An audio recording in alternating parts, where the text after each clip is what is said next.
Bonjour à tous et bienvenue au Forum Radio J avec 4 invités aujourd'hui. Le président du groupe Les Républicains à l'Assemblée nationale, Damien Abad, le secrétaire d'État au transport Jean-Baptiste Djebari, le neuropsychiatre Boris Cyrulnik et la secrétaire d'État chargée des personnes handicapées, Sophie Cluzel. Un forum spécial consacré bien entendu à la crise du coronavirus et un forum que je dédie à la mémoire de Patrick Devedjian, mort cette nuit des suites du coronavirus. C'était un républicain, un homme de culture, un juste, un ami de la communauté juive et d'Israël, un ami tout court qui va terriblement me manquer, comme il va manquer à la France et à tous ceux qui l'aimaient. Alors justement, Damien Abad, qu'est-ce que vous retenez de Patrick Devedjian ? Écoutez, d'abord, nous sommes particulièrement tristes et émus chez les Républicains par son décès. Je retiens plusieurs choses. Un homme droit, un homme juste, un esprit libre, un homme finalement des Lumières qui avait à la fois la culture et le verbe politique. J'ai eu la chance de siéger à côté de lui dans l'hémicycle de l'Assemblée nationale pendant 5 ans et j'ai toujours apprécié ses traits d'humour. Et j'ai apprécié ces 2 combats. Le combat de la lutte contre l'antisémitisme, bien entendu, c'était un engagé. Et puis la lutte aussi et la dénonciation du génocide arménien. C'était aussi un combat que nous partagions ensemble. Et je veux ici lui rendre hommage et saluer cet esprit libre et responsable que fut Patrick Devedjian. Alors, on en vient et on rend hommage comme vous à Patrick Devedjian. On gardera le souvenir de son action, de ce qu'il a fait en tant que serviteur de l'État, de l'homme qu'il était, du juste qu'il était. Et on en vient, Damien Abad, aux annonces et aux explications que le Premier ministre et le ministre de la Santé ont faites hier concernant la gestion de la crise du coronavirus. Qu'en avez-vous pensé, Damien Abad ? Écoutez, sur la forme, je trouvais que c'était un exercice intéressant. Il y avait un effort de pédagogie qui était bienvenu parce que nous le demandions depuis longtemps. Il y avait besoin d'éclaircissement, de répondre à un certain nombre d'interrogations concrètes des Français. Mais parfois, l'exercice a oscillé entre cette pédagogie et l'auto-justification, voire même l'auto-congratulation. C'est-à-dire auto-justification ? C'est-à-dire que par moment, on avait le sentiment que le gouvernement essayait de justifier bon an, mal an sa stratégie. On voit bien aujourd'hui que sa stratégie est contestée sur 2 points essentiels, qui est la question du dépistage massif des tests, qui est un enjeu fondamental, et la question que se posent les Français, pourquoi on n'est pas en capacité de dépister massivement face au coronavirus, et puis la question de l'approvisionnement des masques qui reste incertaine, on le voit, et soumis aux aléas de la compétition mondiale. Vous avez entendu ce que le Premier ministre et le ministre de la Santé ont indiqué sur le dépistage massif des tests. Ils ont indiqué que on allait parvenir à une massification des tests pour la sortie du confinement. Ça vous a pas convaincu ? C'est un enjeu fondamental, mais pour le moment, je pense qu'on aurait dû le faire depuis longtemps. Mais la clé pour réussir la sortie du confinement, ce sont des tests massifs. Et là, on nous annonce, le ministre de la Santé a annoncé 100 000 tests pour les 10 prochains jours. 100 000 tests par jour.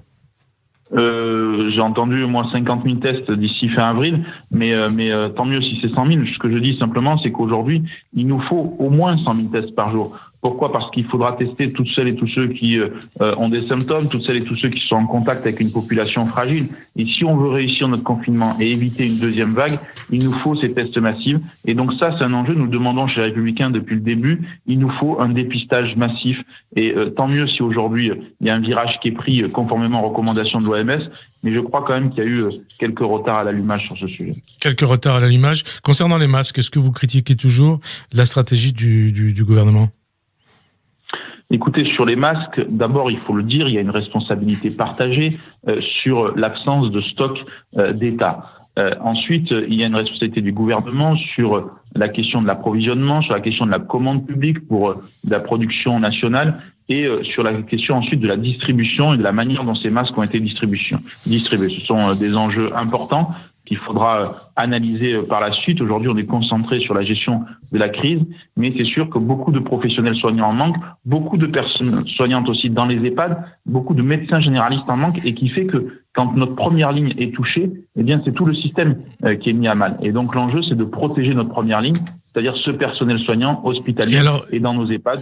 Je veux saluer le don quand même des entreprises et le rôle que jouent les entreprises dans le don de masques en France. Et concernant les masques, donc Olivier Véran a annoncé hier une commande d'1 milliard de masques, notamment à la Chine. Je suppose que vous considérez que ça va dans le bon sens. Et il précise aussi, Olivier Véran dans le JDD, si l'on considérait que 100% des Français devaient porter un masque, changeant toutes les 4 heures, il faudrait 248 millions de masques par jour, soit 24 milliards de masques sur 100 jours. Est-ce que ça vous paraît possible ?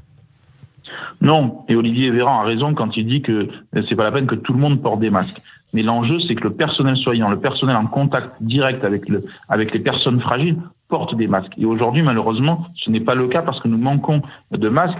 Je salue cette commande qui a été faite à la Chine. Simplement, il faut qu'elle arrive parce qu'on sait qu'on a beaucoup de difficultés d'approvisionnement. La région Auvergne-Rhône-Alpes a aussi, avec Laurent Wauquiez, fait une commande de masques pour permettre aux EHPAD de notre région d'avoir davantage de masques. Ce que je dis aujourd'hui, c'est qu'il y a urgence à équiper et à protéger notre personnel soignant et les personnes qui sont en contact direct. C'est justement ce qu'on indiquait hier. Et le Premier ministre et le ministre de la Santé. Et comme vous le disiez au début de cette émission, le problème des masques ne remonte pas il y a quelques mois, puisque c'est une stratégie qui a été décidée en 2009, en 2011 et en 2013. Donc, sous les précédents quinquennats. Oui, mais c'est un changement de doctrine qui date de 2013. Lorsque Xavier Bertrand quitte le ministère de la Santé, il y a un stock de 1,4 milliard de masques. Et c'est entre 2013 et aujourd'hui où malheureusement ce stock d'État s'est effondré. On peut le regretter, il faudra tirer les leçons de tout ça. Je pense que ça fait partie du sujet de la souveraineté, de l'indépendance sanitaire. On voit bien qu'on ne peut pas dépendre de la Chine en ce qui concerne la production de masques, surtout quand on a une pandémie mondiale. Alors il y a une autre question qui est posée et à laquelle ont répondu le Premier ministre et le ministre de la Santé hier, c'est le nombre de lits de réanimation. Le gouvernement promet donc de porter à 14 000 le nombre de lits de réanimation dans les prochaines semaines au lieu des 5 000 qui étaient en place au début de la crise. Est-ce que ça va dans le bon sens et qu'est-ce que vous en pensez, Damien Abad ? Tout ce qui constitue une augmentation des capacités de lits de réanimation vont bien sûr dans le bon sens. Le directeur général de la Santé avait parlé de 7 000 lits disponibles au départ. Si on peut doubler ces capacités, c'est une bonne nouvelle. Je crois que là aussi, il faut encore aller plus loin. De quelle manière ? Sur notamment en transférant entre les régions un certain nombre de malades, en faisant appel aussi aux autres pays européens. Il y a des choses qui sont faites, mais qui restent encore extrêmement limitées. Je pense que le pont aérien est une bonne chose. Je crois qu'il faut massifier cela, parce que l'enjeu, on le sait, c'est la saturation de nos lits de réanimation. Si on évite cette saturation, alors on pourra faire face à cette épidémie. Si malheureusement les lits de réanimation sont saturés dans certaines régions, et notamment en Île-de-France, alors effectivement, ça sera un drame sanitaire sans précédent. Donc il y a un enjeu très fort, mais il y a aussi une responsabilité collective à s'interroger sur la manière dont on a traité l'hôpital public et surtout la manière dont on a géré nos lits de réanimation. Et enfin, dernière chose, je crois qu'il faut aussi mobiliser le secteur privé. Il y a encore aujourd'hui des cliniques privées qui disposent de beaucoup de lits et qui ne sont pas suffisamment mobilisées, parfois pour des raisons idéologiques. C'est-à-dire préciser les choses pour qu'on comprenne bien ce que vous voulez dire. Eh bien, très concrètement, parfois, on a un réflexe de la santé publique qui est de renvoyer vers l'hôpital public, ce qui est une bonne chose, mais de ne pas utiliser à plein un certain nombre de cliniques privées. J'ai encore reçu hier un communiqué du syndicat national des cardiologues qui nous disait, mais relayez le message, demandez au gouvernement à ce qu'il utilise davantage les cliniques privées parce que nous avons des lits disponibles et nous pouvons agir et aider et soigner les malades du coronavirus. Donc, je crois que dans certains territoires, ça fonctionne, mais dans d'autres, malheureusement, il y a des blocages et il y a encore des réticences qui ne sont pas acceptables dans une telle période. Alors, autre dossier dont on parle beaucoup aujourd'hui, beaucoup à droite, notamment parmi les députés LR, se disent favorables à un usage massif de la chloroquine. Vous êtes président du groupe LR, qu'est-ce que vous en pensez ? Je suis prudent sur ce sujet parce que je ne suis pas médecin. Et mon rôle n'est pas de prescrire tel ou tel médicament. J'entends, je lis, je regarde des études du docteur Raoult. Je constate aussi que c'est une sommité mondiale qui a été mise un peu à l'écart au niveau national et je le regrette. Je constate aussi que j'ai des députés de mon groupe qui ont été soignés par le docteur Raoult et dont les résultats sont positifs. Et vous êtes certain, d'après ce qu'ils vous disent, donc il y a notamment Valérie Boyer, que ces députés ont été soignés et guéris par la chloroquine, parce qu'il faut savoir qu'au départ, on le sait, 85 à 90% des gens qui sont frappés par le coronavirus s'en sortent sans problème. Donc, est-ce que s'ils ont été guéris c'est du fait de la chloroquine ou du fait de la logique de l'évolution de cette maladie?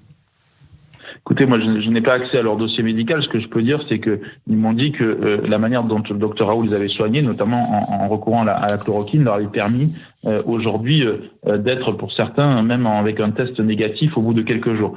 Encore une fois, je le redis, je pense que la chloroquine est un espoir, c'est certain. Je pense qu'il faut se donner toutes les chances et tous les moyens de pouvoir l'utiliser, mais je me garderai bien là-dessus de donner telle ou telle prescription parce que, encore une fois, je ne suis pas médecin et je crois que chacun doit rester à sa place. Donc il n'y a pas eu de faute dans le gouvernement par rapport à la gestion de la chloroquine, de la chloroquine en tant que substance qui pourrait peut-être guérir le coronavirus?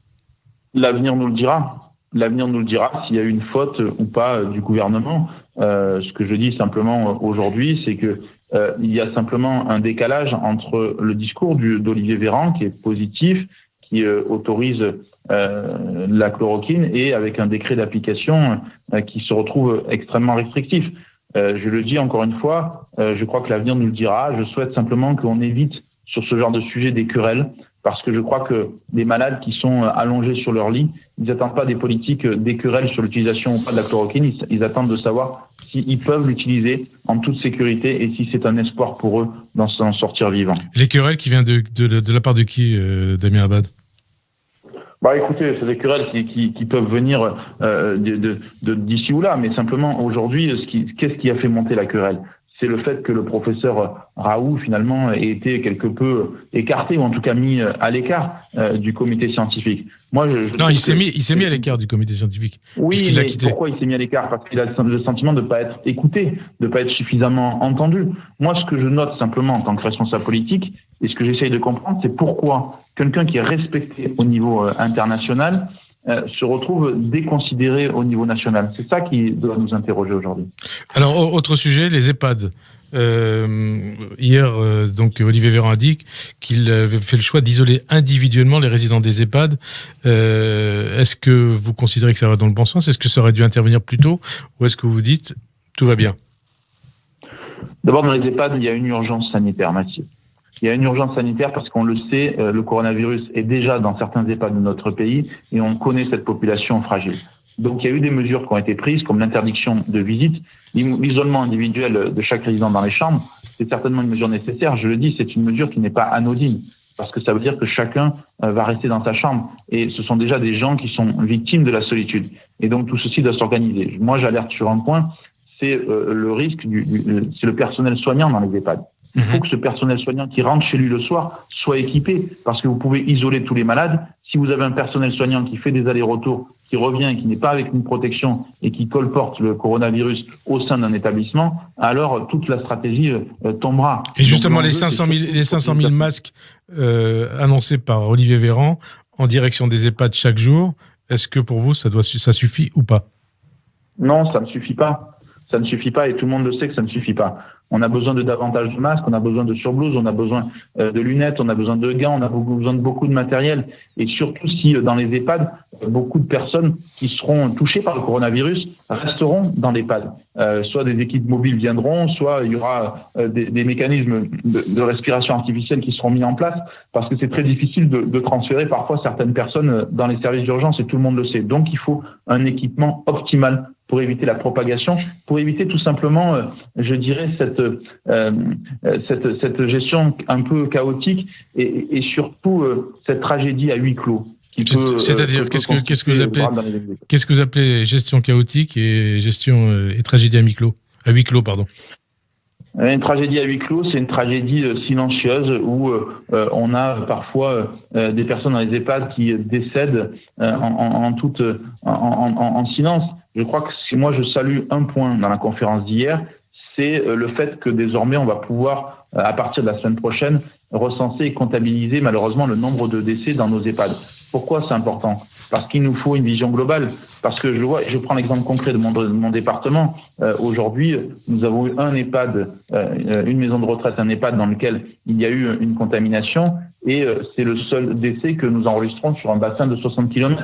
Donc, il faut être très vigilant et la situation dans nos EHPAD mérite cette vigilance absolue.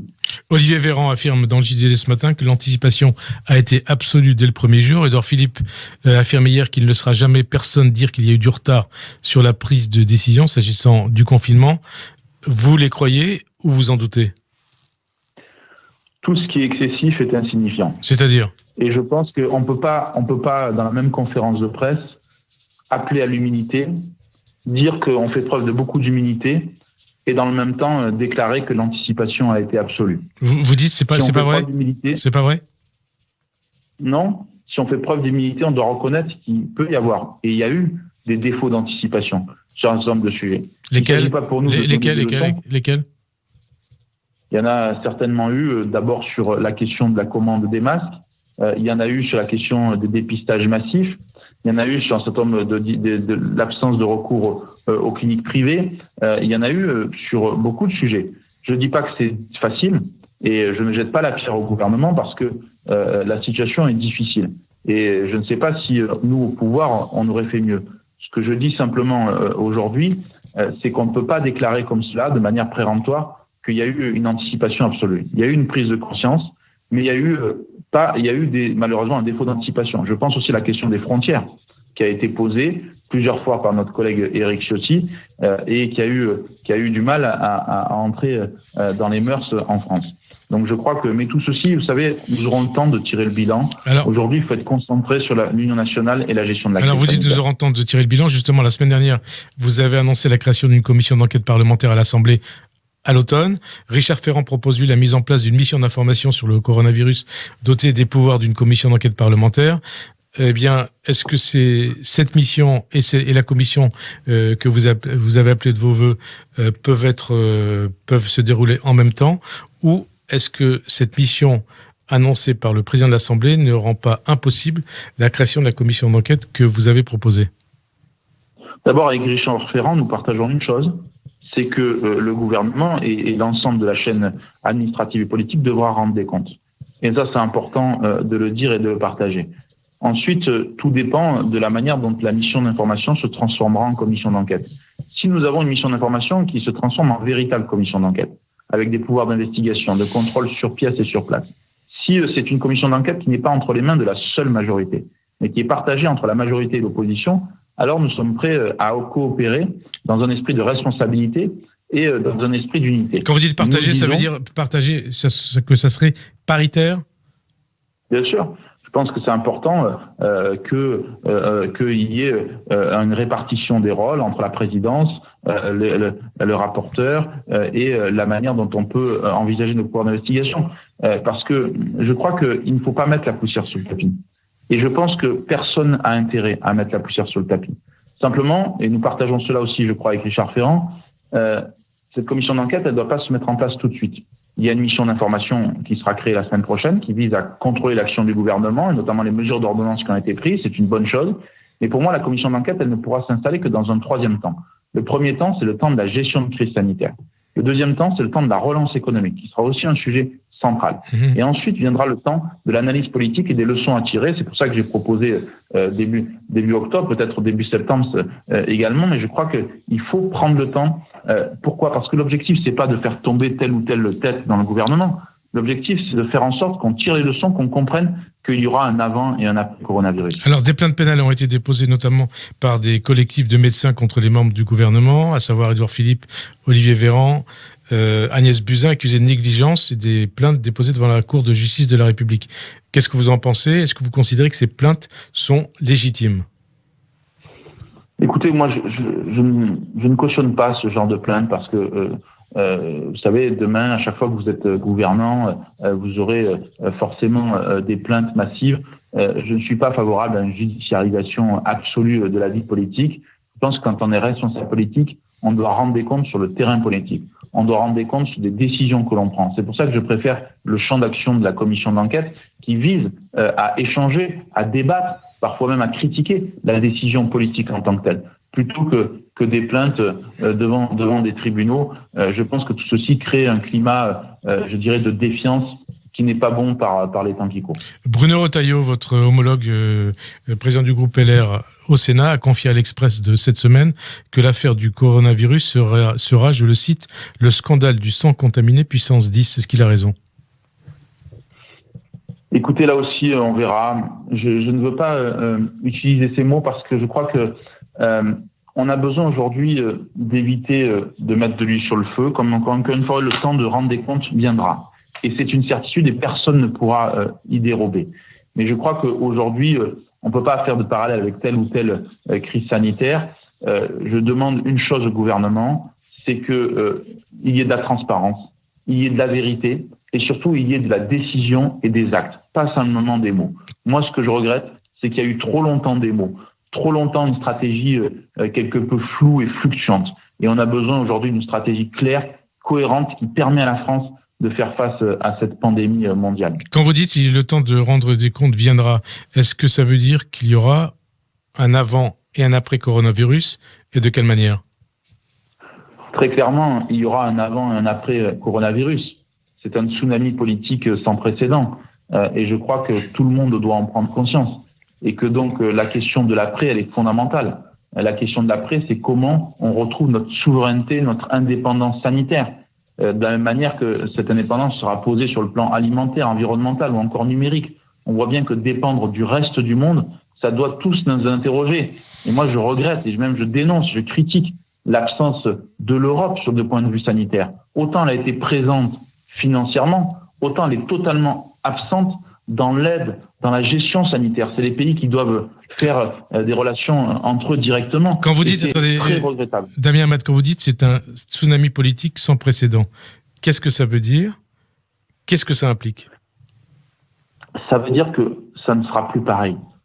Ça veut dire qu'on ne pourra pas tourner la page du livre et faire comme si rien ne s'était passé. Ça veut dire qu'on doit réinterroger toute notre politique publique, à la fois sur les hôpitaux, la santé, mais sur tout ce qu'on appelle les biens supérieurs de la nation. Et je crois que là, il doit y avoir une réflexion d'ensemble qui concerne d'ailleurs la droite également. Et je crois, et oui, ça, c'est un tsunami politique parce que aujourd'hui, on voit bien, quand dans un pays moderne, vous allez passer 5, 6, voire plus semaines en confinement, ce n'est pas anodin. Et que ça doit toutes et tous nous interroger sur notre capacité de résilience face à une crise sanitaire d'une telle ampleur. Et quand vous dites que le gouvernement aura des comptes à rendre, est-ce que ça veut dire aussi qu'Emmanuel Macron aura des comptes à rendre à l'issue de la crise? Est-ce qu'il devra s'expliquer? Est-ce qu'il devra rendre des comptes? Mais tout le monde devra rendre des comptes. Simplement, dans la commission d'enquête, ce sera le gouvernement, mais pas seulement le gouvernement, je le dis, ce sera aussi les autorités sanitaires, ça sera aussi la Direction générale de la santé, ça sera aussi la doctrine administrative, ça sera aussi toutes les difficultés réglementaires que nous avons. Prenons un exemple sur les masques. Et Jean Rotner, le président de la région Grand Est, le disait, il dénonçait encore des contraintes réglementaires, des difficultés de réglementation qui empêchaient la distribution de masques. Je vous prends encore un autre exemple concret. On a à disposition des hélicoptères de la sécurité civile qui parfois ne sont pas utilisés parce qu'on préfère utiliser et recourir des hélicoptères du SAMU, alors que nos pompiers, nos forces de sécurité civile sont à disposition du gouvernement. Je pense que c'est tout ça qui doit être aujourd'hui remis en cause. Il y a trop de querelles doctrinales, administratives, trop de blocages, trop de contraintes, trop de réglementation dans ce pays qui fait que malheureusement, c'est difficile de répondre à une situation d'urgence et que c'est cela qui doit aujourd'hui nous interpeller en tant que responsable politique. Il faut que le politique retrouve sa capacité de décision. Il ne faut pas se cacher derrière des comités d'experts. Il y a une expertise, la décision, elle est politique. Dernière question, Damien Abad. Tsunami politique, est-ce que ça veut dire que la crise du coronavirus, sa gestion, sera au centre de la campagne présidentielle de 2022 ? Vous savez, ça c'est vraiment trop tôt pour le dire. Ce qui est sûr, c'est que l'impact de cette crise sera au centre de cette campagne présidentielle. La question de la souveraineté sanitaire, la question de la souveraineté alimentaire, la question de la souveraineté numérique, la question de la place des hôpitaux publics, de la santé. Toutes ces questions-là, elles seront au cœur, bien sûr, du projet politique présidentiel et du débat à la présidence de la République. Il y aura différents modèles qui seront portés. Et je crois que chacune et chacun devra se réinventer et devra repenser le monde différemment. Vous savez, juste avant le coronavirus, on était dans le débat sur les retraites. On était dans ce qu'on appelait le 49.3. Et avec toutes les difficultés et les injustices que cette réforme crée. Et pourtant, on a besoin d'une réforme des retraites. Donc je crois qu'aujourd'hui, il y a une prise de conscience. Il faut simplement, pas comme on fait trop souvent, c'est que quand la crise elle est finie, on oublie tout, ou on renonce à tout, ou les mêmes réflexes reviennent. Je pense que si on fait ça, alors le tsunami politique sera très très important. Merci Damien Abad d'avoir répondu à notre invitation. On se retrouve tout de suite avec Jean-Baptiste Djebari. Merci.